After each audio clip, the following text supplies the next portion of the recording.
이재명 성남시장은 지금 이 주류 정치권의 합정연맹을 어떻게 보고 있을까요? 이재명 시장 전화로 연결합니다. 나와 계시죠? 네, 반갑습니다. 네. 이재명입니다. 반기문 총장 나오겠죠, 대선에? 본인은 계속 준비하실 텐데 저는 아직도 이 예측을 바꾸고 싶지가 않습니다. 어떤 예측이요? 아마도 편하게 관료로 성장해 오신 분이셔서 네. 아마 본인이 안전한 곳에 추대되거나 이러지 않고 예. 격렬한 경선을 거쳐야 되거나 전망이 좀 불투명하거나 이러면 아마 저는 안 나올 가능성이 높다고 보는데 여전히 저는 이렇게 전망하고 그래요? 있습니다. 아니 특파원들 앞에서는 나라를 위해서 한몸 불사르겠다. 엄청난 투지를 밝혔는데 왜 이 꽃가만 타오지 않으면 안 나온다고 보시는 거예요? 그럴 거라고 보죠. 왜냐하면 아마도 이제 지금까지 뭐 소위 검증이라는 걸 거쳐보지도 않았고 특히 제가 보기에는 이 원래 고위 공무원 했던 분들의 특성이 있는데 예. 오랫동안 공무원을 하면 안정적으로 운영하는 게 직업의 특성이거든요. 예. 특성이기 때문에 체질도 그렇게 적응하게 됩니다. 뭐 변호사, 저 같은 변호사들도 직업병이 있거든요. 네, 안전하고 확실하지 않으면 안 하는 거. 뭐 쉽게 아주 어려운 뭐 도전이나 심각한 위기를 뭐 겪어가면서 하거나 이런 거 잘 안 하시는 성향이 있습니다. 예.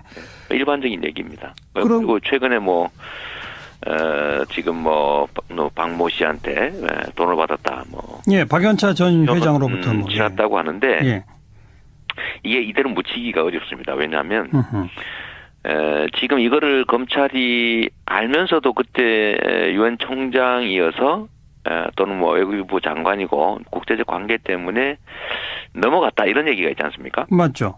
얘기를 들어보면 뭐 아니다고 말도 안 하고 수사 담당자들이 모른다. 진술은 했지만 쓰진 않았다. 이런 얘기하고 있는데 이게 그 수사 담당자들의 소위 특수직무유기에 해당됩니다. 그래서 이 사람들이 처벌될 가능성이 있기 때문에 예를 들면 당시 수사 라인들 그 공소시효는 아직도 남아 있거든요. 그래서 그 공소시효 남아 있는 검사들이 형사상 문제가 되기 시작하면 받았냐 안 받았냐가 논쟁이 될 테고 결국 밝힐 수밖에 없게 됩니다. 그 사실 상당한 사실로 밝혀질 경우 심각한 타격이 있겠죠. 그 특수직무유기로 처벌받지 않으려면 당시 수사검사들은 계속 그런 진술 없었다고 잡아떼지 않을까요? 그렇죠. 없었다고 해야 되는데 이제 있었냐 없었냐를 가지고 수사를 하는 상황이 발생할 수가 있습니다.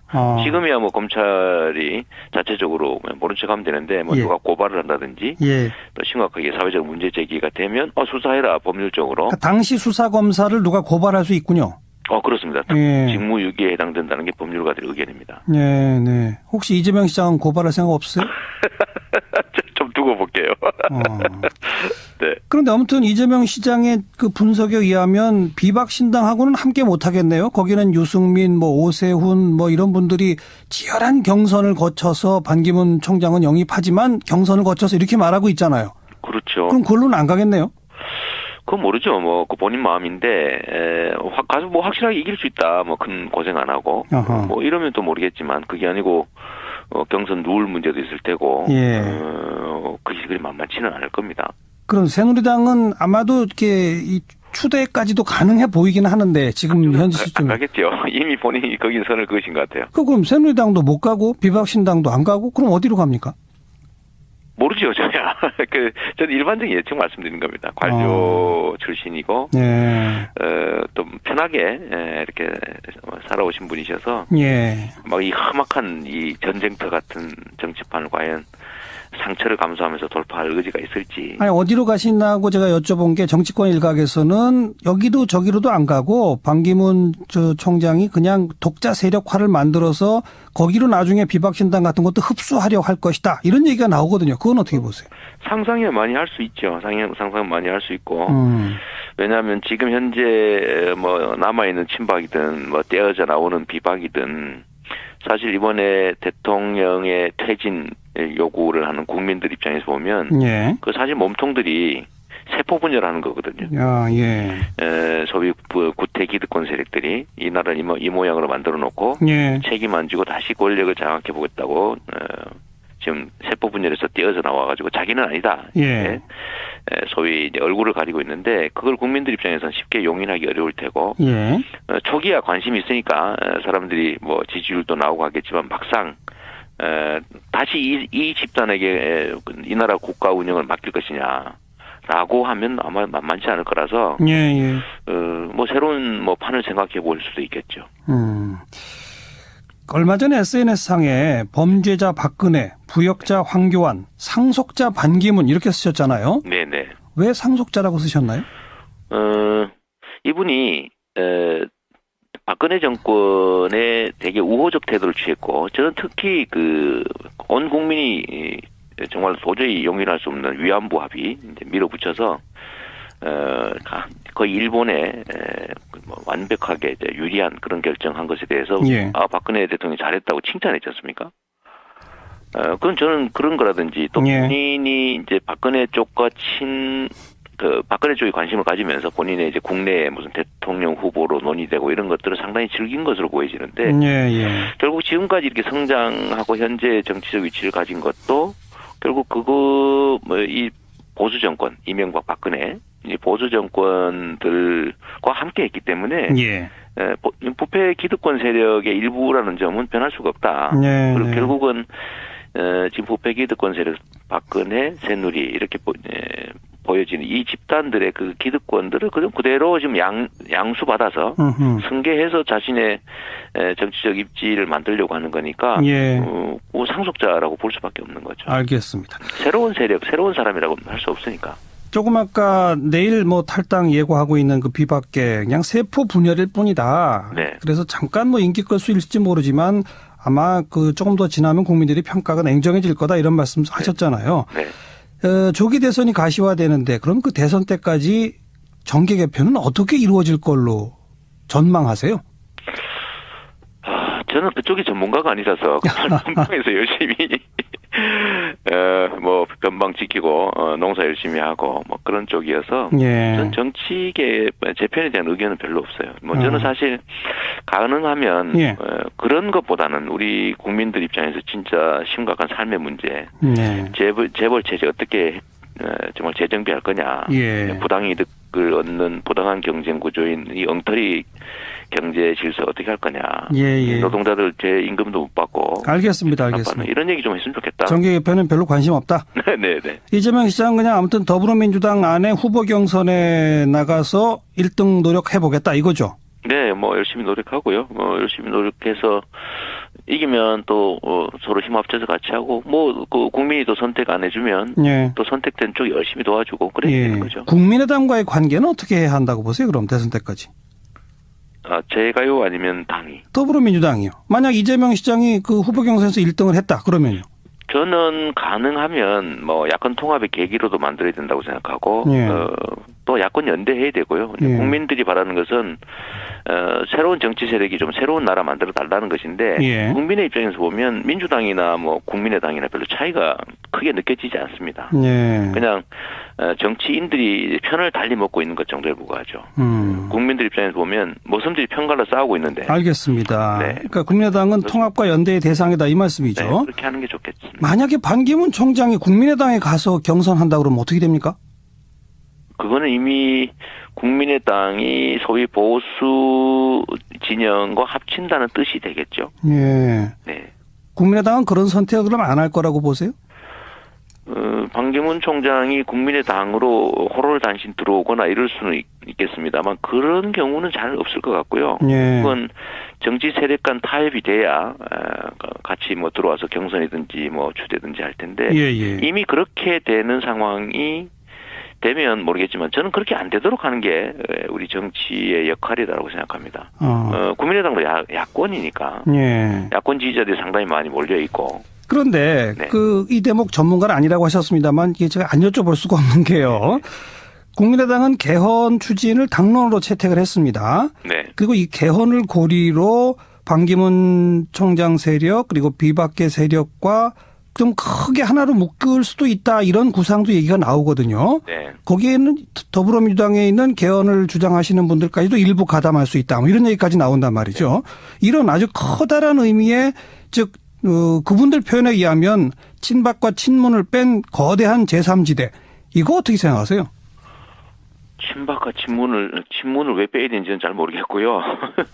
그것도 또 야권이 중요한 한 세력인데 뭘 빼고 이렇게 뭐 한다는 것 저는 뭐 별로 동의하기 어렵습니다. 예.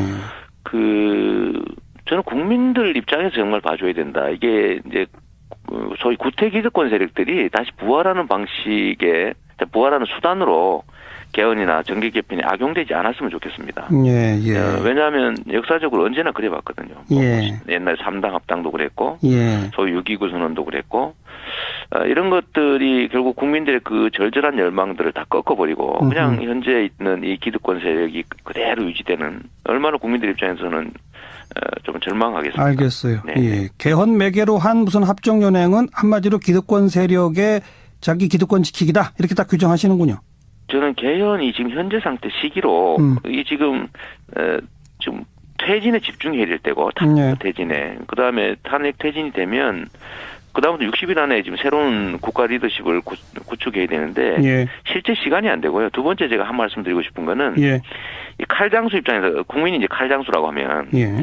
이 칼장수 입장에서 칼을 예를 들면 선량한 사람이 가서 살림살이 쓸 수도 있고 뭐 요리하는 데 쓸 수도 있습니다. 근데 수술하는 데 쓸 수도 있고요. 예. 근데 이게 나쁜 의도를 가진 예를 들면 그 강도나 이런 데다 팔면 안 되잖아요.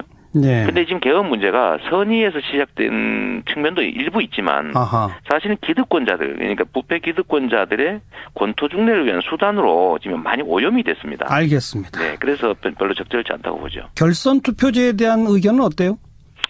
저는 뭐 과거부터 말씀드린 대로 유럽이나 서구 선진국처럼 결선 투표를 하는 게 네. 국민들의 의사가 제대로 반영되기 때문에 좋다고 봅니다. 이건 선거법 개정만 하면 된다고 보세요? 개헌 사안이라고 보세요? 그것도 논란이 있는데. 저는 뭐 이런 건 법률 개정으로 충분히 가능하다고 가능하다. 보는데 또 입장이 또 다른 쪽도 많더군요. 아무튼 그러니까 가능하다면 선거법 개정으로 결선 투표제는 대선 전에 도입하는 게 좋겠다. 그런데 그거는 뭐 법률상 가능한지 논란이 있으니까, 예. 그럼 두고 봐야 되겠습니다. 예. 한참 지지도가 오르시다가 좀 주춤하고 꺾이는 모양새거든요. 어떻게 생각하세요? 감수해야죠.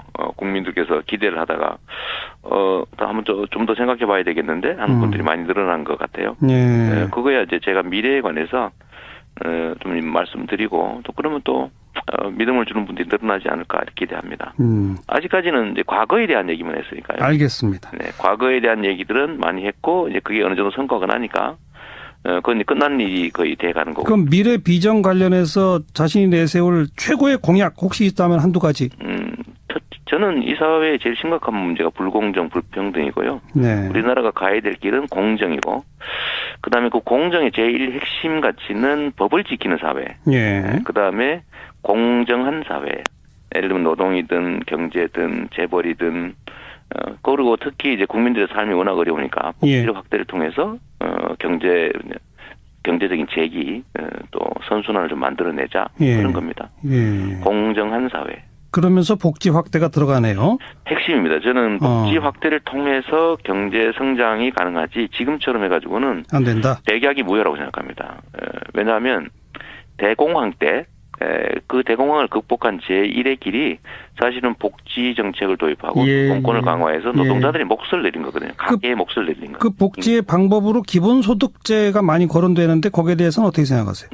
저는 대한민국이 기본소득을 도입하고 그 전 단계로 기본소득 논의를 키우려고 청년연 배당을 시작한 사람이어서 저는 제일 중요한 정책 과제라고 생각합니다. 그럴 때 이런 뭐 기본소득이나 복지 확대를 핵심으로 내세우시면서 얼마 전에 내가 진짜 보수다 이러셨어요. 네. 그게 앞뒤가 맞아요? 사람은 보수적 요소와 진보적 요소가 동시에 다 있는 건데 제가 하자고 하는 좀 합법적 사회, 부정부패 없는 사회, 공정한 사회, 법을 지키는 사회, 대기업이 중소기업이나 노동자를 착취하지 못하는 사회, 이런 거를 하자는 것 정도는 다 보수의 가치다. 그러면 그 이재명 시장이 생각하는 진보는 뭐예요? 진보는 예를 들면 새로운 질서를 만들자는 거죠. 예를 들면 뭐 당으로 치면 녹색당이나 뭐 노동당이나 최소한 정의당 정도는 돼야 진보당이라고 예. 진보 진영이라고 하는 거지. 알겠습니다. 하자고 하는 이런 보통 민생에 관한 문제 얘기하는 게 무슨 그게 진보겠습니까? 앞으로 네. 더 이 미래 비전에 대한 구체적 얘기들을 더 들을 수 있는 기회 많이 갖도록 하죠. 오늘 고맙습니다. 네, 감사합니다. 이재명 성남시장. 예. 특성이기 때문에 체질도 그렇게 적응하게 됩니다. 뭐 변호사, 저 같은 변호사들도 직업병이 있거든요. 네, 안전하고 확실하지 않으면 안 하는 거. 뭐 쉽게 아주 어려운 뭐 도전이나 심각한 위기를 뭐 겪어가면서 하거나 이런 거 잘 안 하시는 성향이 있습니다. 예. 일반적인 얘기입니다. 그럼 이재명 성남시장은 지금 이 주류 정치권의 합종 연횡을 어떻게 보고 있을까요? 이재명 시장 전화로 연결합니다. 나와 계시죠? 네, 반갑습니다. 네. 이재명입니다. 반기문 총장 나오겠죠, 대선에? 본인은 계속 준비하실 텐데 저는 아직도 이 예측을 바꾸고 싶지가 않습니다. 어떤 예측이요? 아마도 편하게 관료로 성장이 투지를 밝혔는데 왜 이 꽃가만 타오지 않으면 안 나온다고 보시는 거예요? 그럴 거라고 보죠. 왜냐하면 아마도 이제 지금까지 뭐 소위 검증이라는 걸 거쳐보지도 않았고 특히 제가 보기에는 이 원래 고위 공무원 했던 분들의 특성이 있는데 예. 오랫동안 공무원을 하면 안정적으로 운영하는 게 그 직업의 특성이거든요. 예. 오신 분이셔서 예. 아마 본인이 안전한 곳에 추대되거나 이러지 않고 예. 격렬한 경선을 거쳐야 되거나 전망이 좀 불투명하거나 이러면 아마 저는 안 나올 가능성이 높다고 보는데 여전히 저는 이렇게 전망하고 있습니다. 아니 특파원들 앞에서는 나라를 위해서 한몸 불사르겠다. 엄청난 최근에 뭐 지금 뭐 박모 씨한테 돈을 받았다. 뭐 예, 박연차 전 회장으로부터 뭐 지났다고 하는데 예.